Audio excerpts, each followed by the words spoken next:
Hello and welcome back to Reddit Replies. In this video, what's your secret that could literally ruin your life if it came out? 2.5 years ago, I was in dire financial straits, so I sold my home to keep my struggling business afloat. I neglected to tell the owners that they have an 800 SQ Fed bunker on the property that I built about 7 years ago. The bunker that I've called home since I sold it. The entrance to it is well hidden, but I still come and go very early or very late in the day. I'm a single man who keeps to himself. I'm now in a situation where I could move somewhere else. But I love this hidden paradise so much. I once helped out my female friend's family by taking care of their cat for a week. Every day for a week, I would go over there and snoop around their house. I found my friend's diary and proceeded to read the entire thing. I used this information to get her to like me, and she is currently my wife. A background. I'm a guy in my late 20s who was taken into care age 7. Everyone around me already knows that I was brought up by foster families because I had a shit early childhood. I deliberately keep it vague and say stuff like, I'd rather not go into it, so that people will just assume I was abused in some way, and they'll stop asking about it. The truth is that for the first 7 years of my life, I was brought up as a girl by my psycho birth mother, who really wanted a daughter, and didn't let the snag of giving birth to a boy stop her from trying to raise one. She was a pretty successful professional in a legal field, not entirely sure what, and had me via anonymous sperm donor from a fertility clinic. She found out I was a boy at a late ultrasound and then moved across the country, gave birth to me at home and continued to move about until I was 5 or so. It was just the two of us all my life. We had contact with other people, of course, but they rarely got very close. I had lots of friends, but was always supervised. I found out way after that my mother's strong puritanical Christianity was a lie. She used to explain why she was so strict about me being private and never letting anyone see me get changed or anything. I just accepted all of this as fact, having never been told anything different. I was sent to a religious school for girls and had a really great childhood. I was a bit of a tomboy and played with Lego and toy animals rather than dolls and stuff. But that's not unusual, and no one ever questioned I was a girl. Even me. I knew about men and women, but had never really seen much of naked people. My mother never ever spoke to me about it, but I kinda had the impression that when I grew up and got boobs and stuff, my dick would kinda fall off or something and I would be a woman, and other kids would keep their dicks and they'd be men. I don't know, to be honest, I never really thought about it. Anyway, I carried on with my happy girlhood and had a bunch of friends and everything was great until I was 7, and a teacher accidentally spilled a cup of hot coffee over me at school. The liquid soaked through my clothes and was scalding me, so the staff immediately stripped me out of my dress and underwear to get the hot coffee away from my skin, and then they found out. The cops were called, and I got taken to speak with who I guess would be social services. They asked me a bunch of questions about life at home and stuff. Meanwhile, my mother was taken in for questioning too. She refused to acknowledge me as male and insisted I was her daughter. Because she was, delusional and stuff.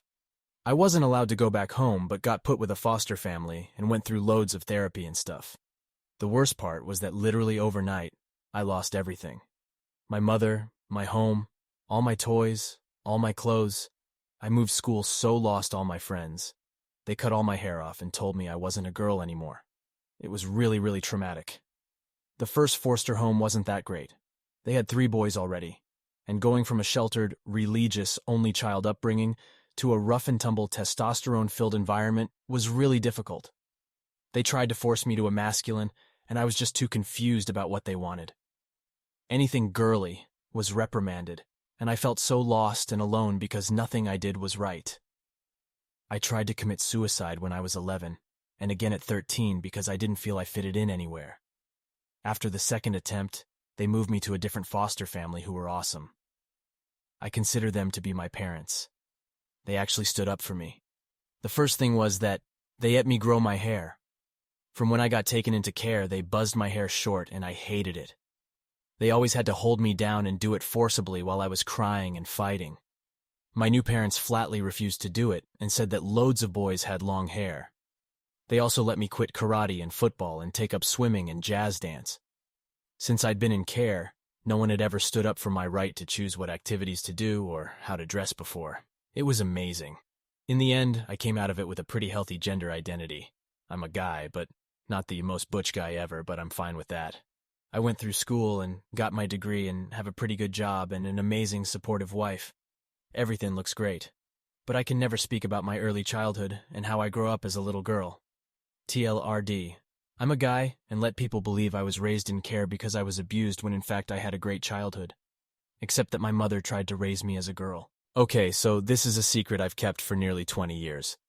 During the summers when I was growing up, my parents would often leave my brother and I'm male, with our aunt and uncle who lived out in the country. It was great as they had 4 sons of ages close to ours, so we had a lot of fun doing kids stuff. One summer when I was 8, the oldest cousin was maybe 16. We somehow got talking and he asked me if I wanted to sleep in his room that night. He has the nicest room and bed, so I was all for it. Got into bed and he asked if he could touch my penis. I was 8 and just thought it was okay, so I let him.